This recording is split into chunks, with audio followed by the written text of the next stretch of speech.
Mr. Hill, what has television given you?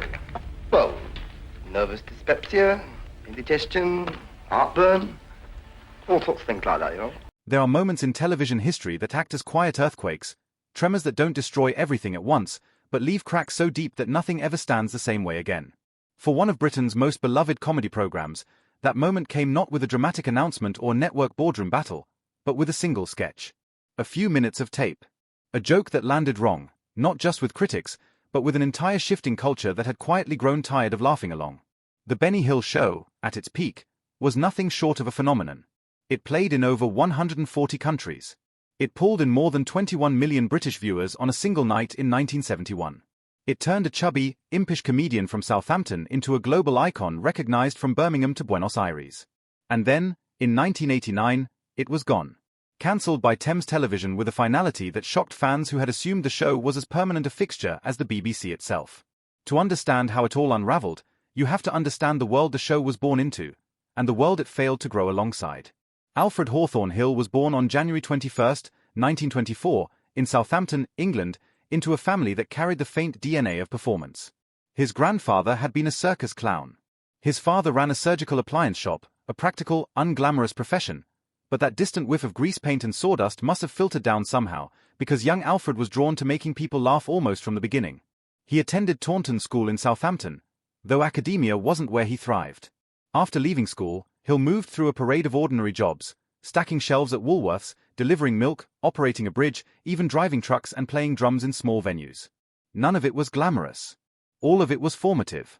Those early years spent observing working-class British life in all its absurdity would become the raw material for a lifetime of comedy. When World War II arrived, Hill was called up for service and trained as a mechanic with the Royal Electrical and Mechanical Engineers. He later drove trucks and operated searchlights, eventually deploying to Normandy in September 1944 during one of the most critical phases of the Allied campaign. It was the kind of experience that either breaks a man or sharpens him. For Hill, it did the latter.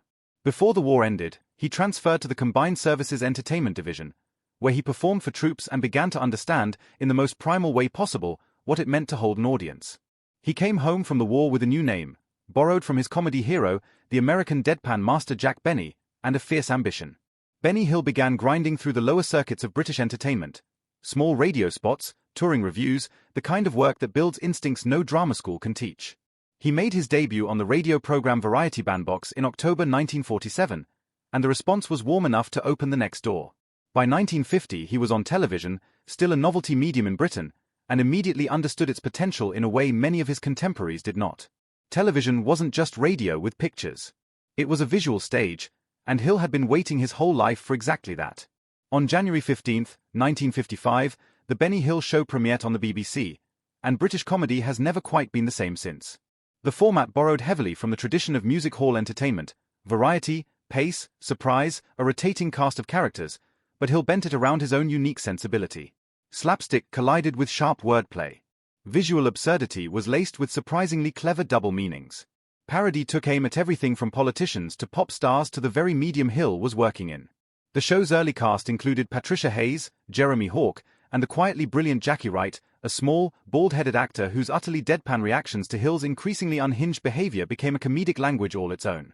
Wright was the perfect straight man, stoic, long-suffering, and impeccably timed. The head-slapping routines they developed together became one of the most recognizable physical comedy partnerships in British television history. During the BBC years, writer Dave Freeman was a critical collaborator, helping to shape and sharpen Hill's material through the 1950s and into the early 1960s. Hill himself, however, was always the central creative engine. He wrote prolifically, conceived the characters, and controlled the tone with an iron hand wrapped in a velvet glove of apparent silliness. In 1962 came a short-lived but revealing sitcom anthology simply called Benny Hill, in which Hill played an entirely different character every episode, a format that demonstrated something audiences were only beginning to appreciate. The man was not just a comedian. He was an actor, a writer, an impressionist, and a craftsman. A 1964 television production of Shakespeare's A Midsummer Night's Dream cast him as Nick Bottom, and Hill played the role with a physicality and comic intelligence that silenced more than a few skeptics. Then came 1969, and everything changed scale. When the Benny Hill Show moved from the BBC to Thames Television in 1969, it underwent a transformation that turned a popular British program into a worldwide phenomenon. The shift to one-hour specials gave Hill space he had never had before, room to develop longer sketches, build more complex parodies, invest in production values that elevated the comedy from clever to spectacular. The format change coincided with an evolution in Hill's signature style. The famous run-off chase sequences, those madcap final segments where Hill and his ensemble sprinted across various locations in sped-up motion to the raucous strains of Boots Randolph's Yankee sax, became one of the most imitated comic devices in television history. Filmed using undercranking techniques that exaggerated every movement into cartoonish velocity, these chases distilled pure visual joy into a reliable, repeatable formula. In 2015, Yankee sax, by then universally known simply as the Benny Hill theme, was voted the #1 television theme tune in a dedicated ITV special. That is not a minor cultural footnote. That is legacy. Thames Television sold the show internationally with remarkable success. By the late 1970s, the Benny Hill Show was being syndicated across American television networks, introducing Hill's humor to audiences who had no particular frame of reference for British music hall tradition, and who loved it anyway. The show earned Emmy Award nominations for Outstanding Variety in both 1980 and 1981. In 1984, Hill received the Rose d'Or, one of Europe's most prestigious broadcasting awards.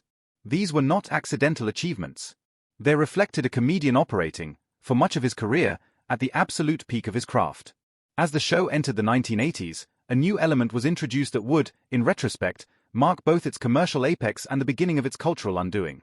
Hill's Angels, a dance troupe of young, attractive women who performed choreographed routines and appeared throughout the sketches, brought a new kind of glamour to the program. Sue Upton, one of the original and longest-serving Angels, became a genuine fan favorite.